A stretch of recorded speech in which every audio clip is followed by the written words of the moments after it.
is going on, everybody? Welcome in to the North End Podcast, episode 247. My name is Zach Graham, your host here in the North End, joined, as always, by my good buddy. He's on record as my best friend. His name is Ian Michaud, and we call him...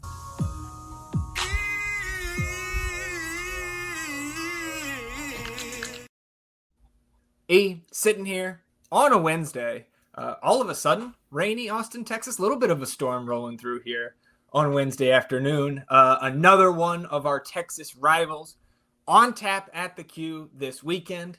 How you feeling, my friend? Amped up, ready. I watched the highlights from last time we played this team, and I am now filled with rage and hatred. So I'm ready to go. Another treat here, getting to play one of our Texas rivals at the Q. Looking forward to it. Don't think this team is very good that we're playing, so I'm excited, and we definitely need some get back after what happened up there in Frisco last July. Yeah, and you're on the match preview article this week here at the northendpodcast.com. So right before we hopped on, your article jogged my memory to go watch those highlights again. I think the first thing I said to you when you hopped on the stream here was, I fucking hate these guys. Yeah. So, look, if you need that type of rage leading up to Saturday night at the Q, just go watch those highlights from last year. And specifically, post-penalty attempt number 2. We'll talk about all that. We'll also preview the second team's matchup out there on the road taking on Colorado Rapids 2. Got a couple news items to take care of here at the top of the episode and the nonsense to wrap up later on. But before we get into the rest of episode 247, just want to remind you all listening or watching on the YouTube channel that you can support the show financially by downloading the audio versions of our episodes. And wherever you get your podcast, you can toggle on auto downloads, which will allow you to support us financially going forward without having to think about it again. You can go the extra mile, rate and review the show wherever you get your podcast. And if you are watching on the YouTube channel,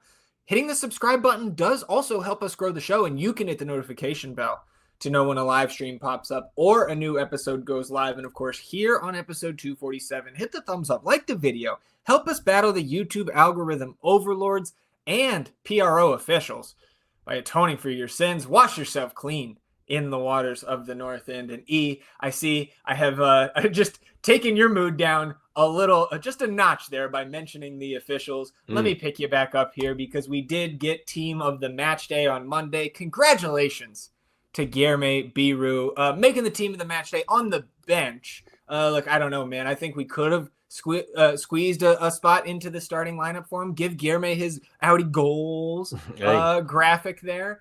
Instead, fucking Lalas Abubakar gets it for Dallas. You see Jack McGlynn out there. So I disagree with the bench, but I agree with the spot on the team of the match day. So congrats. Well deserved for Guilherme. Yeah, love to see it. Another guy's got multiple now, right? That's got to be at least 2 or 3 for him, I would say. So he's got at least 2. Yeah, I think the first one he got for sure was LAFC on the road, right? When he scored the only goal in that match. That makes some sense, especially to get his Audi graphic in there as a defender. But it might be third. I don't know. Somebody's got to count somewhere. Of all the things we keep track of here in the North End, team of the match day appearances is not one of them. One thing we do keep track of here, at all times, is schedule updates. And we do have a minor schedule update. This one coming for the U.S. Open Cup semifinal, of course, that is on the road at Minnesota United. Date not changing here, September 17th for that semifinal match on the road. But kickoff has been moved from 7 to 7:30 p.m. Central Time. So just the minor change there, but wanted to highlight it. And as we are sitting now about a month out from this semifinal match, which it's the biggest match of the season to date, right? We've had a couple before. I mean, obviously each Open Cup match leading up to this one, but I'm starting to get a little bit amped up for this one too, man, even though it's a month out. And you noted, right, there is a makeup for a rain-delayed quarterfinal on the eastern side of the Open Cup bracket actually taking place tonight between Philadelphia Union and New York Red Bull. I think we want Red Bull to win that one, man, because I want what I perceive as the lesser team coming to the final in October. And it's Nashville, it's Philly, it's Red Bull on the other side that are still alive. And to me, Red Bull is clearly the lesser of that trio. Definitely. I still respect the Red Bull team for sure. And I think they got some dangerous players. But of those three, they are definitely the lesser of the opponent. I got some FOMO that I'm not going to be making it up to this match. I've seen like quite a few people getting really excited about traveling up there, being in Minnesota and cheering the boys on. So I'm definitely a little bit jealous, but just got to bring home 3 points there and get us back here. Or, I mean, I guess not 3 points at this point, just a win. We need a win here and get ourselves into that final, hosting the final, correct? No matter what. You advance, you host. And so that is a lot of incentive right there. And I'll go back to the Danny Pereira quote from All-Star Weekend, talking about how those guys want it more than the fans do. So very excited for that matchup, ready for it, but eyes on the prize right now, which is Dallas. Well, let me just hold us here for another moment, if I may, and I control it, so we will. Let me ask you this question, because I heard this being discussed elsewhere this week. Is the Open Cup semifinal the biggest match in club history? No, I agree. What do you think is above it? First playoff match. First playoff match. Okay. I mean, the first one and then the Western Conference final. Yeah, I was going to say Western Conference final. Yeah. Just the furthest we've ever been. That was also a semifinal and MLS Cup over Open Cup all day, every day. There's not a lot of games to choose from. It's not a long list. But that's how I would rank them for sure. The first one, I mean, just the excitement of getting in there and then, I felt pretty resigned to what was going to happen in that Western Conference final going up to LAFC, which definitely dampened my mood a little bit for that game. Sure. Well, you mentioned that you would love to be able to go up to this match in Minnesota, and we have a slight chance here, non-zero chance, because if you are an Oak Collective member since day one of those 5-year Oak Collective members, before each remaining home match, and there are 5 appropriately here, home matches remaining, one Oak Collective member before each home match remaining will win a $500 Verde Store gift card, and another fan will win a $500 Delta Airlines gift card. So look, I mean, for me, the answer is easy with that Delta Airlines gift card. You and me are going to that Minnesota match if we win this. But like, what about Verde Store? What do you like? If we got that, what are you picking up from the Verde Store? Probably like a life-size Guilherme Biro plushie or something.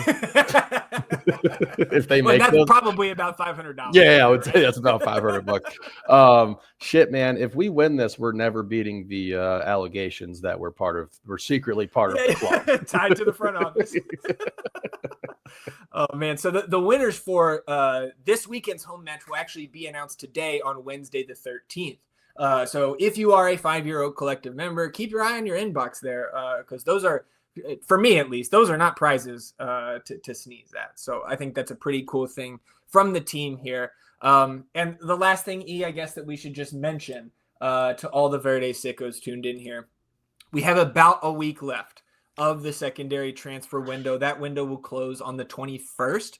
I was trying to think back earlier today to transfer windows past to try to remember if there was a, some sort of midday deadline or if it's just midnight Eastern or what have you. I think I couldn't remember off the top of my head, and a quick Google search did not help me. I think it's throughout the day. So I think it's midnight. So the end of the 21st, next Thursday. So we've got about 8 days left. Really I want to see that SEI slot filled with somebody. But the closer we get there, man, the more I'm thinking like it is certainly a possibility that we could be done with our personnel additions. Yeah, I mean the excitement has really worn off here in regard to getting someone in, and I think we're just resigned to that SEI slot. Again, maybe something comes down, and I've been wrong so many times about this transfer window that I guess I shouldn't try to put anything concrete in stone here, because dude, say 100% nobody's coming in. Okay, yeah. We are not getting an awesome player no matter what, I guarantee.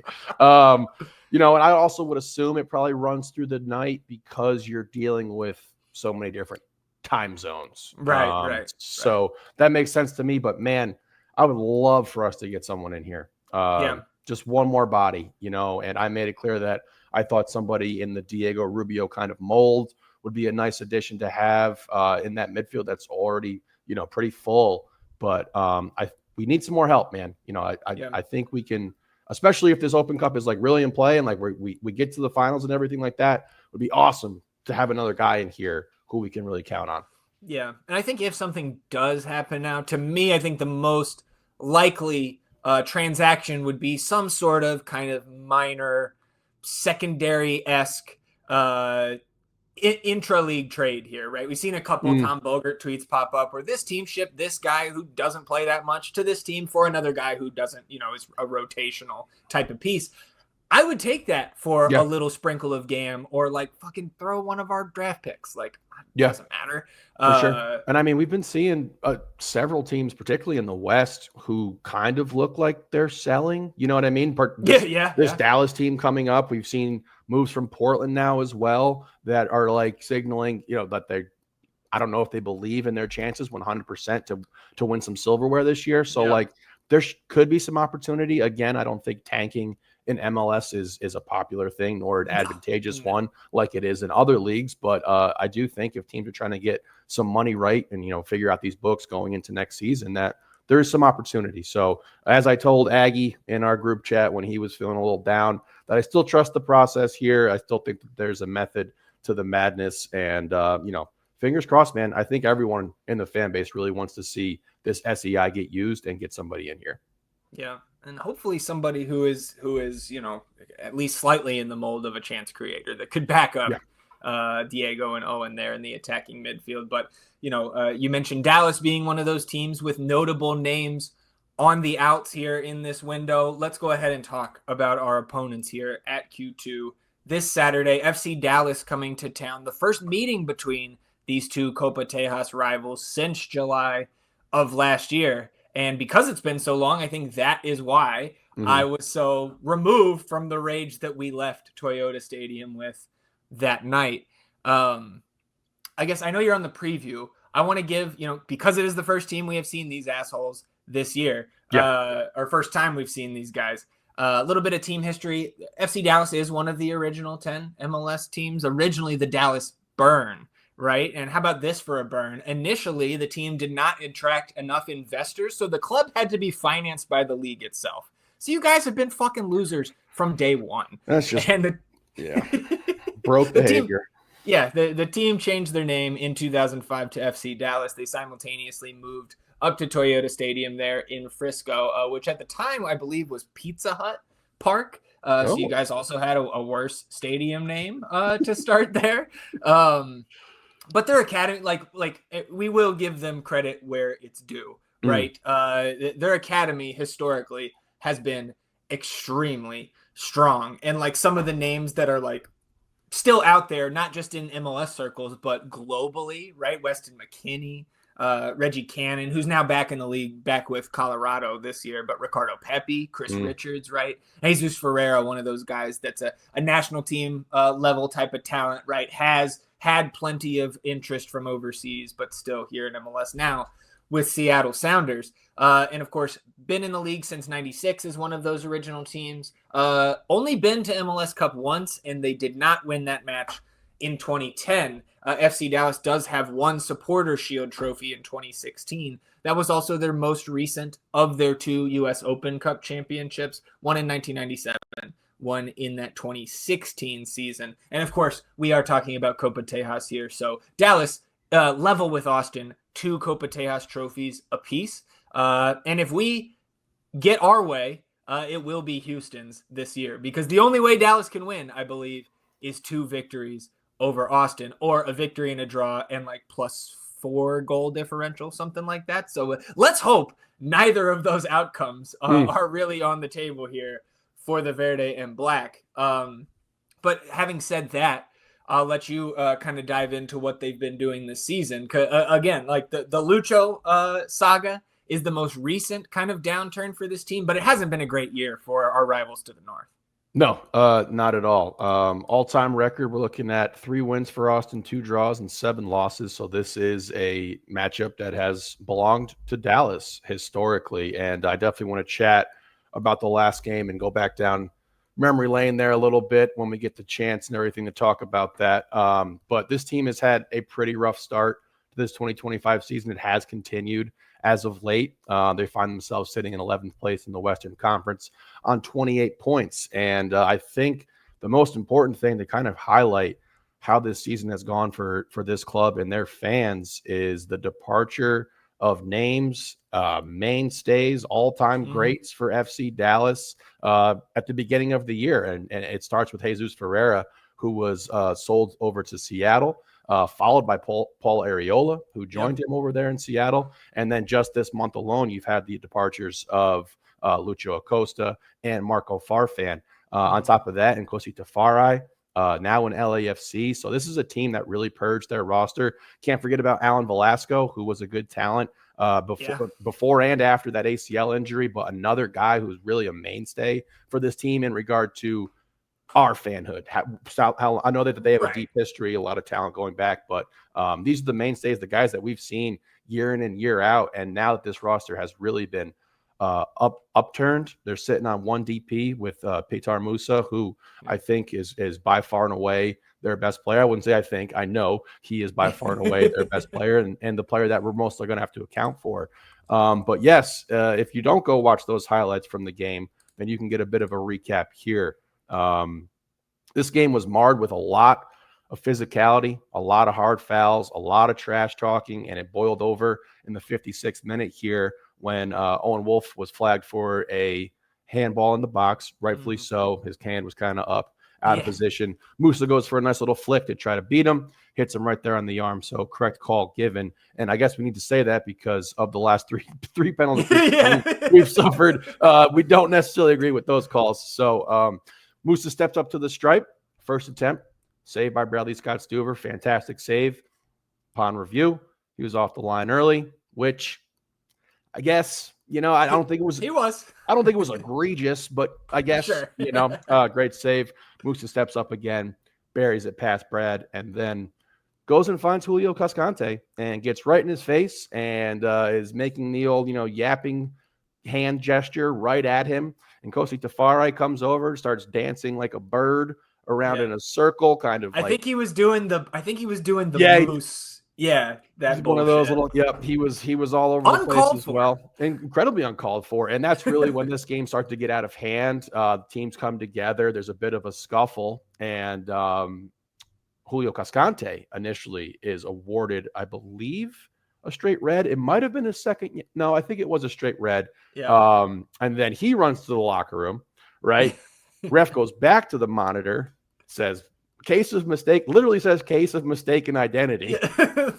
Number 10 is ejected. So now Seba is thrown off. Austin down to 10 men here in this rivalry match. And I will say, being at that game, distinctly remembering the guys fighting all the way through, despite being with 10 men, had some really good opportunities. There's a Giassi shot in that second half that was dangerous. Some couple plays by Pep that really stood out as well. But ultimately, you dropped this game 3-1 after going down 2-1 on that successful PK for FC Dallas and being without Seba. So a valiant effort, but still not able to get the job done. That was actually the third time that we played them that season last year when we had the unbalanced schedule with the Copa Tejas and everything like that. So it really kind of highlights and encapsulates how much these teams don't like each other, because the third time around, it really boiled over. It was a physical match.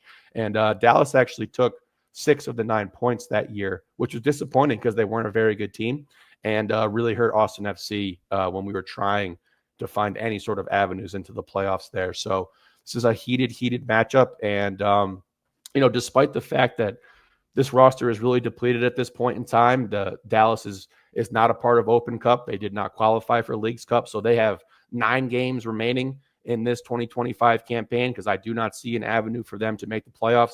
Crazier things have happened for sure, but playing Austin twice in these last 9 games that they have are probably the 2 most important games that they have remaining, and something that they're definitely going to be up for. They'd love to spoil our opportunity to make the playoffs. So despite the fact that they are not nearly as talented as they have been probably throughout the entire duration we've had up against this club, they're going to come in hungry, I would imagine. So going to have to be on our P's and Q's here. I think that's great context you give to the importance of this match for a team like FC Dallas, because not only do they need to string some results together to get back up even into just the wild card spots, that they have 2 opportunities over the next month to do so against their biggest rival, and 2 victories against Austin would clinch the Copa Tejas for FC Dallas. So they are certainly, I'm 100% with you there, that this is going to be turned up to 11, just like the majority of these Copa Tejas matches are. I will also note that I would give Julio a yellow for punching Danny in the stomach on accident during that whole fracas. Like, you probably still should. Come on, it's caution, brother. But just to add on to some of your points about Dallas's form here this season, they do have a very weak defense, at least in terms of goals conceded. 45 against this year. That's tied for 3rd most in the West, and I think 5th worst in the league as a whole. That's 17 more goals than Austin FC has given up this season. They are second to last in possession as well, just 42.5% per game. So I think we can expect Austin FC to have the majority of the ball in this match. Or maybe you come out and you try to flip the script and say, here, you guys play with the ball without Lucho Acosta, right? They're bottom half of the league in XG, shots on target, big chances created, and touches in the opposition box. And a lot of those, not surprising when you have, 42.5% possession on average per game. They're also last in the league in terms of corner kicks. Defensively, not quite as physical statistically as Houston, but still a team that's going to come out here and hack you. They're 2nd most in penalties conceded with 7 on the year. So I don't know how many of those they've gotten screwed, out of. Like, I wouldn't be surprised if half of them, the way that we've been officiated the last month. They are 10th in the league in tackles, 2nd in clearances, 6th in fouls per match. But again, some of that could also be a factor of not controlling the ball and being on defense almost 60% of the time. That said, they have been an extremely strong away side this season here. In 2025, they've got 12 road matches so far. Only 3 of those 12 have resulted in losses. They have, though, just 4 wins and 5 draws. So Austin does have more wins with 5 on the road so far this year. But both teams have played 12 road matches. FC Dallas 17 points, Austin FC 16. So neither team can relax here in their own home leg of this series over the next month. And I think that's something that I certainly wanted to draw attention to here. Though this team is bad, I think it is fair to say this season, they have been quite successful on the road. Yeah. Also underperforming their XG conceded, because I think there's been sitting at like 36.8. They're going to muck this game up and make it super physical, man. Like, not only did you mention the fouls, but they're top 10 in yellow cards and red cards. You brought up the penalties conceded as well. And like, when you pair all of that, as you mentioned, with the possession and the fact that this team has really struggled all year, it's hard to find a lot of things that they do really great on the offensive side of the ball outside of find the feet of Pitar Musa, who has 18 goal contributions this season, 13 goals, 5 assists. So he is their guy who really makes it go. But again, this is a team that does not play a particularly pretty style of football. They're going to be physical. They're going to foul. They don't want to have the ball that often. So Austin, I think, would be of the right mind to continue with this same 11 that we have seen as of late and take the fight to FC Dallas, because you're going to be able to control the ball against this team and have more success with that than we have seen with not a lot of these other teams, but some of these other weaker teams that we've had sprinkled in here who have been a little bit toothless in possession. They do want to get out and counter when they can, use the speed of Anderson Julio out there on the wing, who has given Austin some fits in the past just with his pure level of speed and athleticism. So this is not, again, we've talked about this section of the schedule and all these teams being under the playoff line and FC Dallas being one of them. But when you add in the element of a derby match between 2 teams that do not like one another, you got to go out there and play the game and see what it looks like. And coming off this Houston game where Austin was absolutely screwed by the referee, but also did a little self-screwing with how they fell apart there at the end of the game. Anything can happen in these games, man. And we need these 3 points. We really do. Not only from the vibe standpoint, because I think there's a lot of fans who could point to this run of form kind of being a bit of a facade for Austin. And like with this last result, with the Dynamo being so disappointing in regard to the context of the game, getting 3 points here does a lot, not only for your playoff hopes and keeping those the potential of moving up into those 5 or 6 seeds alive, but takes a really sour taste out of a lot of people's mouths after that Dynamo matchup. I think Petar Musa is like maybe one of the most underrated players in the league. Yes, absolutely. He's really fucking good. Dude. He's really, really, really good. He's big. He knows how to find his way in the box. He's talented. He can distribute. He's talented on the ball. He's a very, very good player. Like 18 goal contributions is nothing to scoff at, no matter what the position on the table is for this team. He's a very, very good player. And, also he is on an absolute fucking tear right now. 6 goals, 1 assist in his last 4 games. And this has been the best run of form that Dallas has had. It's only resulted in 7 points from the last 4 games. But when you take into account only having 28, that's 25% of your points right there from these last 4. And they've been scoring. You got 2 goals versus the Earthquakes, 3 versus St. Louis. They lost 4-3 to NYCFC, but you still put up 3 there. And then a surprising 2-0 victory versus Portland. So they have been looking better as of late, and that's really on the back of Petar Musa. So yes, he is one of the most underrated players in this league, but that does not make him any less dangerous when he's out there. I love when our notes align. Love you pulling the 6 goals and an assist in the last 4 matches. You can extend that to the last 9 league matches for Petar Musa. 11 goal contributions over his last 9 as well. So this is a guy who is not just in form over the last month, but really the entire summer. Yeah. With Lucho Acosta in and out of the lineup, and now, of course, gone, like we mentioned. So, like, just to cover the Lucho Acosta saga for anybody who hasn't been keeping up, right? Sold from FC Cincinnati to FC Dallas, $5 million cash for player trade in the offseason.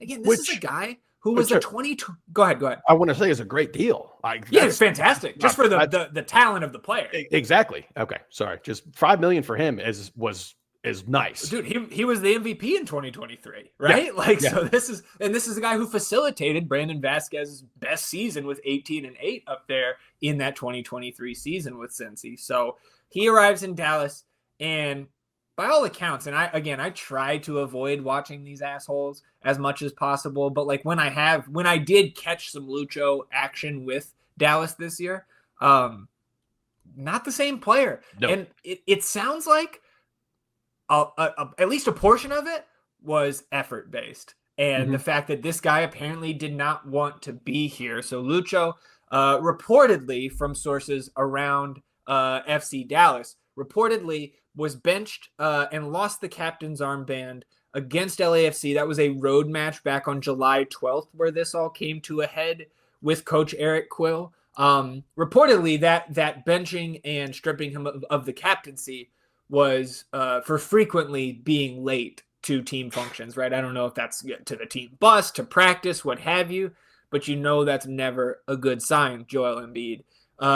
They played San Jose. That was a Saturday match. So they stayed out in Cali because they had San Jose on Wednesday. That was the match day where we played the Galaxy on the road. Mm-hmm. Both Acosta and Pedrinho, who we talked about on Sunday's episode, right, in last business day, were sent back to Dallas before that match for breaking curfew on the trip. So again, like, guy gets benched and then continues to give the middle finger to the coaching staff and his teammates. So it's really not a surprise that he was transferred to Fluminense last week. Because apparently then, like, he was not in the team the next game, and then they play, you mentioned the 4-3 loss at home to NYCFC. That was a 3-3 match when he entered in the 61st minute. And I was reading a FC Dallas blog that said Lucho's performance in that game, in that half hour, was the reason that not only that they lost that game, but like that sealed his fate in Dallas to their eye, right, in their opinion. So I've seen other Dallas fans, trolling the message boards and doing some subterfuge here. I've seen fans say, he had no interest in defending all year. So there was some speculation among their fans, and, especially here in the North, and, we'll try to turn over every stone when things are going bad to find some positive outlooks. Maybe it's that. But like, if you have a guy out there, in the center of the park that is not putting any effort in on defense. What you're losing offensively with him being out of the lineup, maybe you're being more solid defensively going forward because you're able to put somebody out there that's going to work more with the group and with what the coaching staff wants to do. So with no Lucho, it seems like, and we can pull up the roster profile here for Dallas again, this is a 2-4 build. They do have 5 U22s on the roster with Giovanni De Jesus on the season-ending injury list there. So they are using their season-ending injury list player on another U22 there.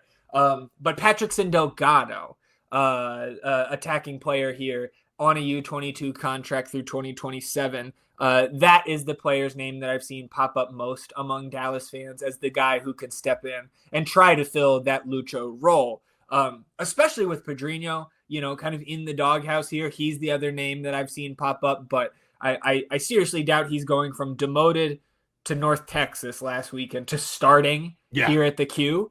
Although it could be like a reverse Reed Baker Whiting here, where like he finds success unlike Baker Whiting and then gets his ass whooped at the Q. And I will certainly take that if that comes to pass. I'm also glad that you brought up Anderson Julio, because not only has he given us issues in the past, both with Dallas and previous teams, 4 goals and an assist in his 16 appearances. He got hurt on June 25th, made his return against Portland last Saturday, playing 30 minutes off the bench. So I'd imagine he is an option to come out and start here and play 60 or 70. And that is somebody that you need to worry about his speed down the wing. He's not quite Osman, but he's close. Yeah. And he's a bit more physical than Osman, I would say, though. Not as fast, but he is definitely a solid player that we're going to have to account for. This roster sheet, when I was looking at this, man, this is just the craziest one I think I've seen all season long. Sure. They got the 5 guys on the U22s, with one with the SCI, another loaned out. Now you got no Acosta, so you're sitting on this single DP. There's just not a lot of talent up and down this roster. I mean, like you said, Marco Farfan, he's out of there as well.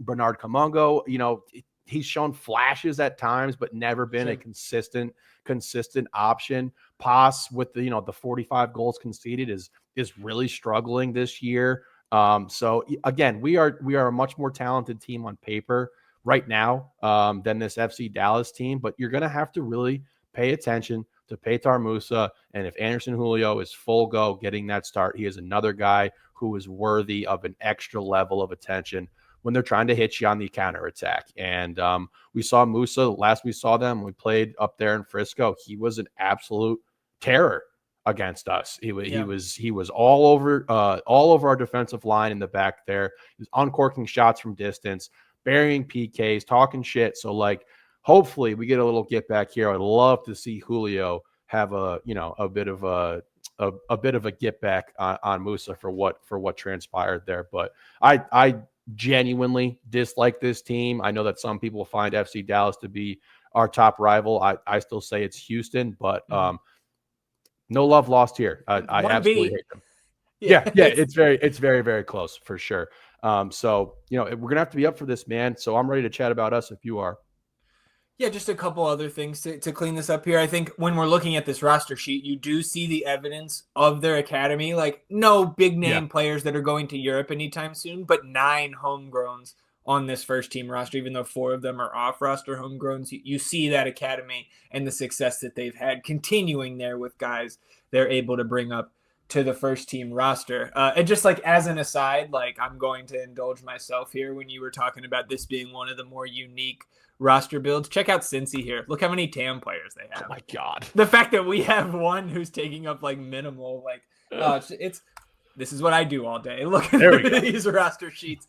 I will also mention Logan Farrington, who had the assist to Ariola in the first meeting up there last year. He's a guy that was a super draft pick last season. He's still scoring goals for this team, man. Like, I'm jealous. 4 goals, 2 assists in 1,100 minutes this season. That's about as good as you can ask for from a non-first overall pick in the super draft. He's not a GA player either. And then this is important to note. Martin Paz, goalkeeper, right? Famously, or maybe infamously, depending on who you ask, the Indonesian national team goalkeeper. That's why this fuck gets all these all-star votes every year. He was out last weekend with a hip issue. Obviously, we don't have the updated injury report yet, but I think all the signs that I could see, doubtful for this one, which would mean Michael Collodi would start in net. Homegrown goalkeeper, 24-year-old here for FC Dallas. And I would certainly take Collodi over Martin Paz in net. That is advantage Austin, I think, in terms of that positional matchup. I would agree.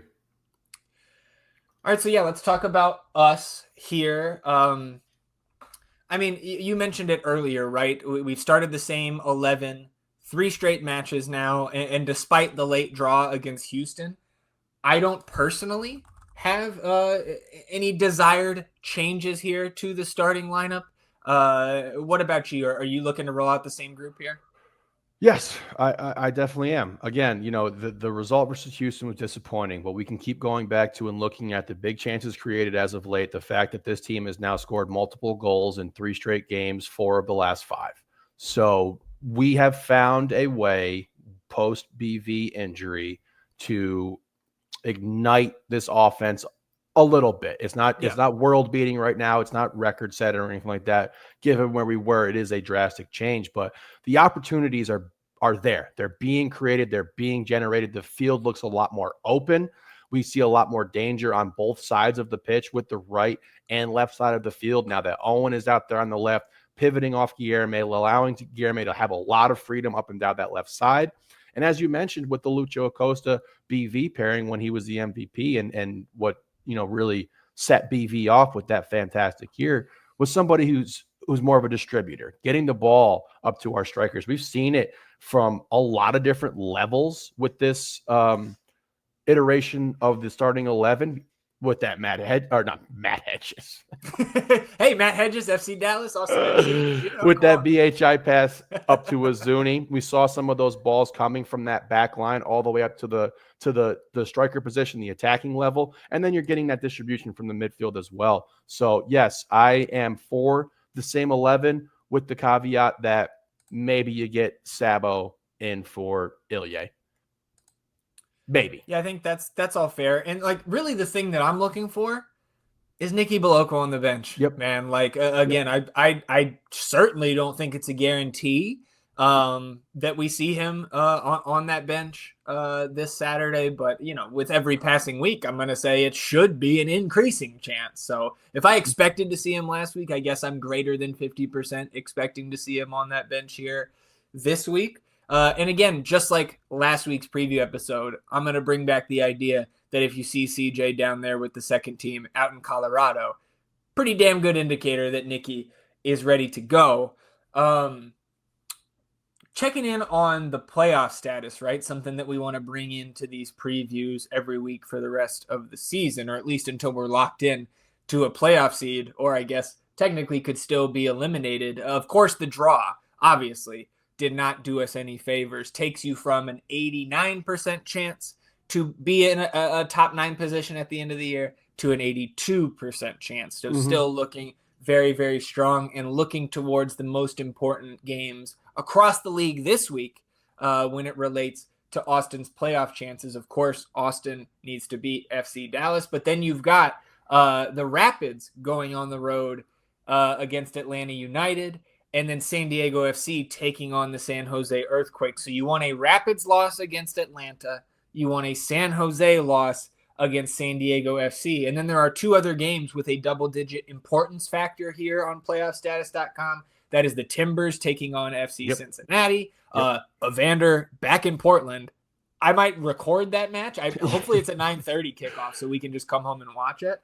And then RSL taking on Charlotte. So you want Timbers and RSL losses. But according to the playoff status algorithm here, Rapids and Quakes losses a little bit more important there for Austin this weekend. So there's 4 matches to keep your eye on results for the teams in our area of the table taking losses this weekend. I don't think I have too much else to add on us, right? I think we'll be keeping our eye based on the game state on the subs a little bit more, since that has been a very hot topic this week, the way last match played out.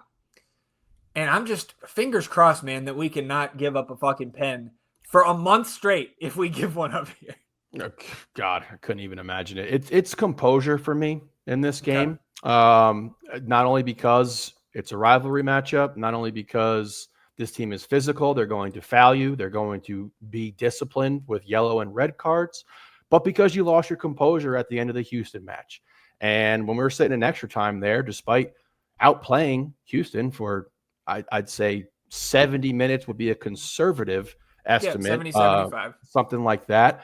You lost your composure at the end of the game, and we were dying to get out of there in stoppage time. Yeah. So, like, it's composure for me. We're the better team on paper. We cannot allow them to do what they did to us up there in Frisco last year, where they got into our heads. We lost our best player.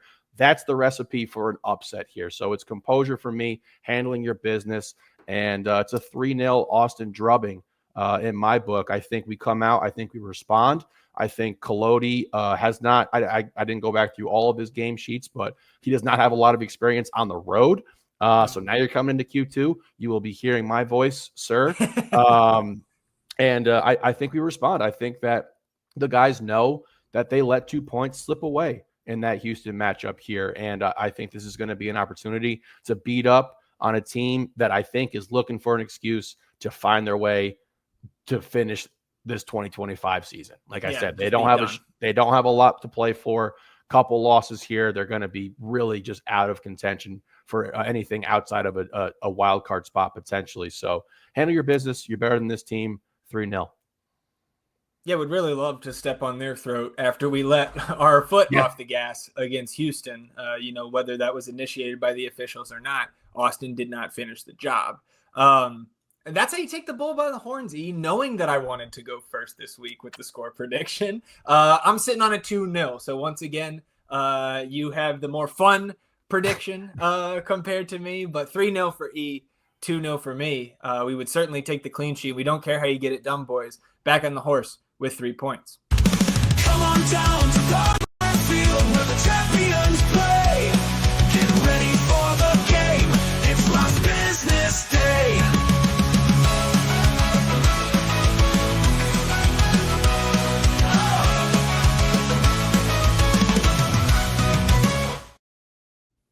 Last business day here on episode 247 of the North End Podcast.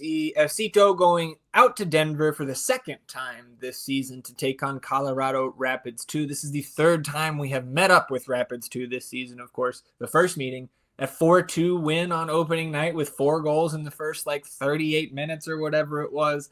The peak of Austin FC 2's season, I think, to this point. Then there was the 1-0 loss back in Denver on June 8th. That was that one goal was scored an own goal off Riley Thomas. That was the goal where he crashed into the back post and had to come off there. So glad that Riley is back up and in the lineup here. Now, Rapids 2 currently 4th in the Western Conference here in Next Pro. We can go ahead and pull up this table for those on the YouTube. We'll get a couple zooms there. You can see Rapids in 4th place in the West, 36 points from their 21 games, 40 goals for, and 33 conceded. So you can see that Austin FC 2 on 32 points from 20 games, so 4 points back, but a game in hand. But Austin, 26 goals for, just 23 against. From watching this Rapids 2 team, this is certainly the only opponent that I have watched all 180 minutes of this season. I think this is a top 10 MLS Next Pro side here in Rapids 2, right? We know that they were our main rival in the West back in the championship season and then found themselves at the bottom of the West last season. A little bit of a resurgence here. They will be physical as well. They are 4th in Next Pro in fouls per match. They are actually led in scoring by number 40, Biro Diop, 18-year-old Senegalese forward, 9 goals and 1 assist in only 11 starts, 9 additional appearances off the bench. So you got to worry about Diop up top there. Number 47, Sydney Watua, 5 goals and 2 assists in just 783 minutes across 12 appearances.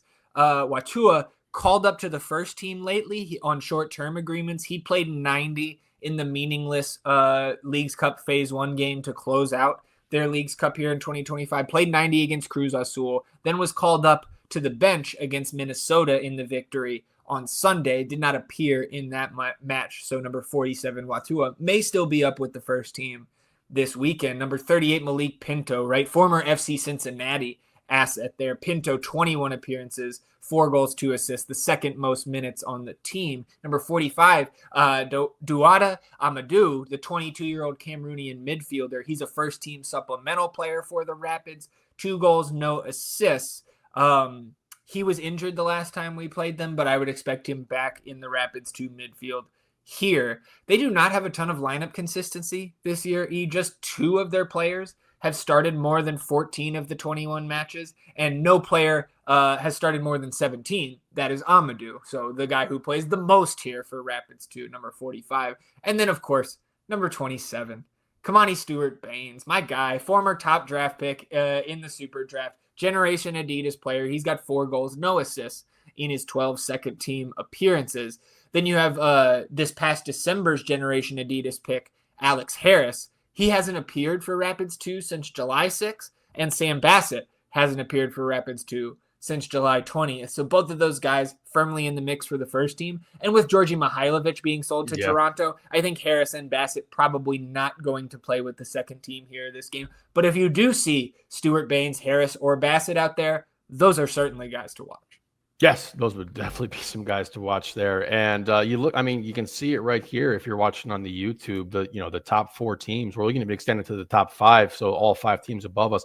Only 2 outright losses for the 5 of them in their last 5 matchups. So this is really starting to kind of solidify in this next pro with some teams that are establishing themselves as the clear-cut teams of the Western Conference who are surpassing these lower clubs here. And, we had that disappointing PK shootout loss for Austin FC2 here last game, but the run of form has still been really solid for us. And I'm right there with you. This Colorado Rapids 2 team is a solid club that we need a good showing against. We've been running well lately, and I don't like them. Yeah. From the first year, leftover from 23. Yeah, the first year was fun. It was definitely fun having those 2 teams at the top of the table, really battling it out. But that year they were just really good, and therefore I did not like them. I mean, they sent fucking Moise Bombito down to play against us one game. Oliver Larraz was giving us fits that year. Obviously, Larraz been with the Rapids first team all season. But talking about us, man, I'm still looking for Jacobaro if he's going to return from injury. We also saw, who was it that went off early last game? I think it was Riley that went off injured last match. So certainly looking at Riley Thomas and his status. You may see, if Riley is out, you may see Ruben Bonachera get back into the lineup here and sliding Daniel Chesla over to right back. If Ruben is not ready fitness-wise, you can always get Chuy Moreno in there at right back. I mentioned earlier, right? Maybe CJ goes with him. Yep. Obviously, that is an indicator we're looking for more for the first team. But CJ has certainly found some success up there at University of Denver against this second team in the past. So if he does get out there, again, similar to last week's preview, if you see CJ out there, I expect at least one contribution between CJ and Jimmy together teaming up again.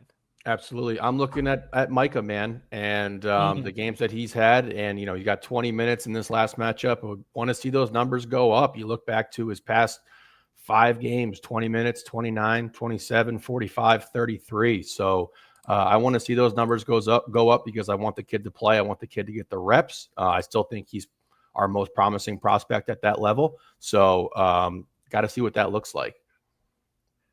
Anything else for you on this one? If not, how much is Austin FC2 winning by on Friday? I should note, I think this was a time change, or maybe it was just FOTMob updating, but this one will kick off at 9 p.m. Central Time on Friday, so it's going to be a late one there.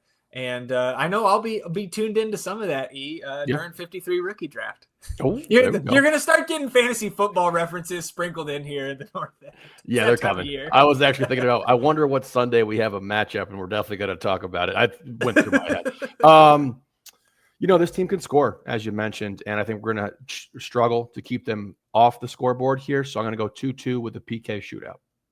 Yeah, I was thinking 1-1 myself, so I'll stick with that, and I'll say we get our get back from last week. Charlie, going to stop at least one of those penalties here this week. So a 2-2 PK shootout win for E, 1-1 in the same shootout result for me. Don't care how you get it done, boys. Bring us home the 3 points. And we'll close it out with the nonsense here, E. And you know that I was really sweating our best ball underperformance this past weekend. And shout out Marco Pasalic for the meaningless goal at the end. After missing 2 sitters, the one that he scored, I just had to laugh. We Are Austin does pick up 6 points on us at the top of the table. So now a 16-point lead on the field for We Are Austin TV. They're 42 points last week, bested our 36. But it was Verde all day and Phil West, 62 points, winning the week and pulling himself right back into the mix here at the top. This is very much a 4-team title race here, E. We will start our last transfer window draft next Thursday when the window closes. Soccer-wise, another strong week, 51 points. So soccer-wise, 16 points behind us. Verde all day, 7 points behind soccer-wise. And Moontower and the Verde Pendant definitely ready for that transfer window to try to make a miraculous push here at the end. Looking forward to the window, man. I know like there's names coming in, and we have a couple that I think we want to ditch here next week. So looking forward to that. Yeah.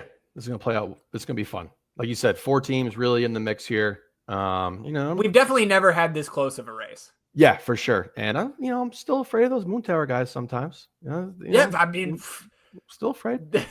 They have reeled off multiple 60s before, back to back in the past. So everybody, I'd say except our buddies at the Verde Pendants, is still alive there. Yeah, they're fighting for pride right now. Those boys. Look, thanks for rounding out the league, boys. Yeah. So recapping the picks, crashed and burned on Underdog last weekend. He did not help that Denny Buonga was in the entry, the cover boy of week 27, and he comes off the bench. So despite him scoring off the bench, because, the books that we use, if a guy does not start, you don't have action on that goal prop. So we didn't even get the 1.4 units from the Denny Buonga goal. We did have LAFC draw no bet, so we saved our unit there. Austin plus 110 obviously collapses at the end. And then both Minnesota United and FC Cincinnati fail to get the wins for us there. But the goal scores prop us up enough here, E. Just minus 3.75 units at the book. So that combined with the unit we lost on Underdog, still plus 21 units on Underdog for the season, plus 48.6 units on the season at the book. So a very nice 69.6 units to the good on the season here. And the week 28 picks, of course, will be posted to the northendpodcast.com on Saturday morning. And there's always a link posted to that article on our Instagram story as well on Saturday morning if you want that little reminder. E, anything else for you before we shut it down here for Dallas week? No, amped to be there Saturday, baby. Can't wait to see the homies. Yeah, same here. So appreciate you all tuning in, sticking with us here in episode 247 of the North End Podcast. We will be back on Sunday, recapping the match against FC Dallas, recapping the second team's trip up to Denver, and of course talking about everything else that happens in the Austin FC universe between now and then. Enjoy the rest of your week, everybody. We will do the same, and we will see you back here on Sunday for another episode. Until then, he's E, and I'm Zach. Vamos Austin FC, everybody. Goodbye.